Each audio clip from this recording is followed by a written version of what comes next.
ఉందో తెలుసు.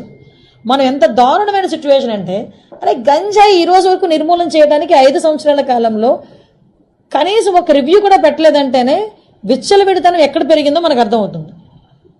ఆఖరికి వైఎస్ఆర్సీపీ నాయకులు కూడా గంజాయిలు అమ్ముకోవడంలోని గంజాయి వ్యాపారంలోని ఇన్వాల్వ్ అయిపోయారు కాబట్టి వాళ్ళు అసలు దీని మీద కనీసం దృష్టి పెట్టలే.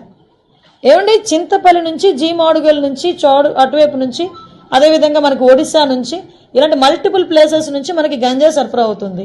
మనకి ఎన్ని చెక్ పోస్టులు ఉన్నాయండి అని డిపార్ట్మెంట్ వాళ్ళని అడిగితే 3 చెక్ పోస్టులు ఉన్నాయని చెప్పారు. 3 చెక్ పోస్టులు ఉన్నాయి. ఎందుకు రాదండి లోపలికి? మనకి వైజాగ్కి ట్రాన్స్పోర్టేషన్ ఎక్కువ, ఇటు ట్రైన్స్ కానీ ఇటు ఫ్లైట్స్ కానీ రోడ్ ఫెసిలిటీస్ ద్వారా వ్యాన్లు మిగతా అన్ని దాంట్లో ఈవెన్ 2 వీలర్ ఆఖరికి అమెజాన్లో కూడా పెట్టుకొని అమ్మేసుకుంటున్నాడండి డ్రగ్స్ని. కర్రీ లీవ్స్ అని పేరు చెప్పుకొని అమ్మేసే పరిస్థితి